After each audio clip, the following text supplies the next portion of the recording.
So we're working on a circuit board here.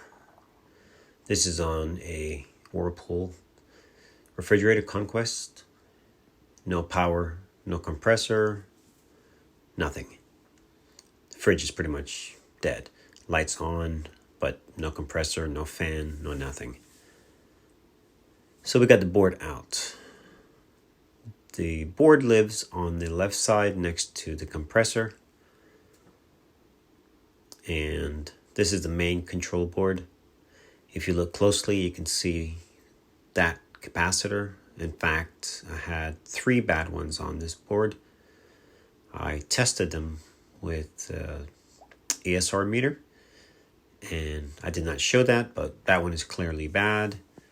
And I think the one next to it was bad as well, and another one. I did not show the exact or how I did it, pretty much. Just wanted to get this video sped up a little bit. What I did was remove each capacitors, and each had to be the same as what was in there. You can increase the voltage. In fact, I did do that, but you want to keep the microfarads the same, and the voltage is definitely okay to go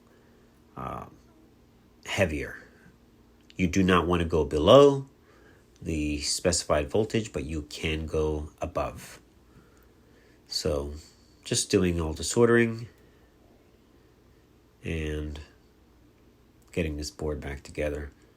Now, the symptoms you're going to be having on this refrigerator is basically the fridge will be warm, so will be the freezer, and the fan, I think, nope, the fan will not be working. The only thing you're going to have is lights.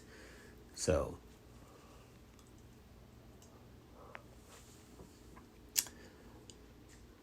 yeah, lights in the fridge and nothing else. So you could replace the main board. Now, if you're hearing like a clicking noise down by the compressor, that would be your start device, start relay. And that means that your board is sending power to the relay, so you would not worry about the board. If your fans are not working and the compressor is working, then you would want to consider checking for voltage where the fan or fans are. Otherwise, you may have a bad board as well. The board supplies voltage to the fan or fans, so you want to make sure that you're getting proper voltage before you just go out and replace parts. It's always good to test each component just to make sure that you're getting voltage to it. Otherwise, you're just going to be guessing, and you really can't repair that way. You need to test.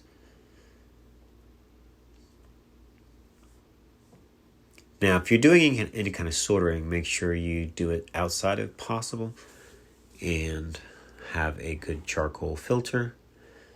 Most of this I was holding my breath. This stuff is toxic. You don't want to breathe it.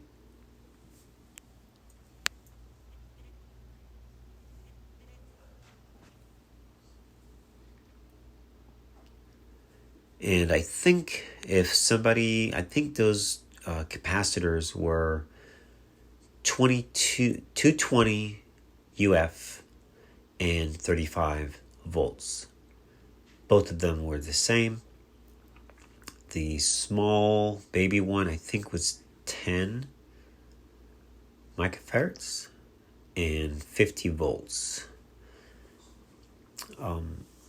If you slow the video down, you can see them. I think that's correct. So, but if somebody wants to know, just email me and I will tell you what it is. But I think that's correct.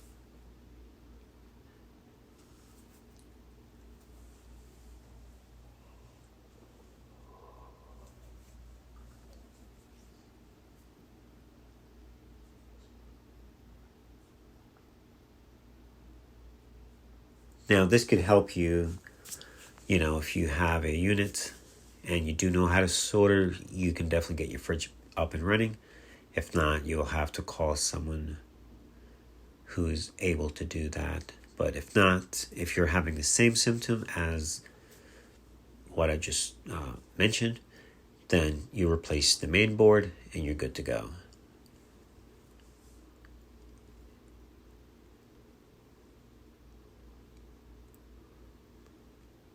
That's my desoldering gun, works great. It is not the best for soldering, especially in tight quarters. It's a little bit difficult sometimes, but excellent desolder. So I was using my small.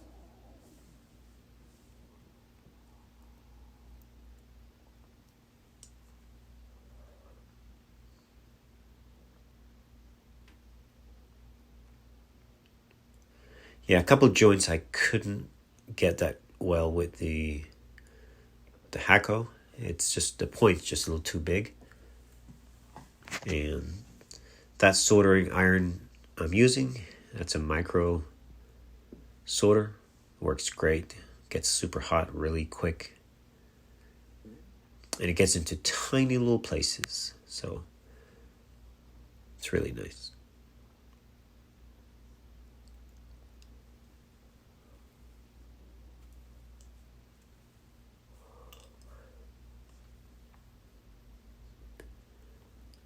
All right, we're going to put this thing in. All right, guys, pretty much enjoy the rest of the video. We're putting it back together, and we're going to be listening to the compressor kicking on. Sound of victory.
She's running. All right, guys. She's up and running. Thanks for watching.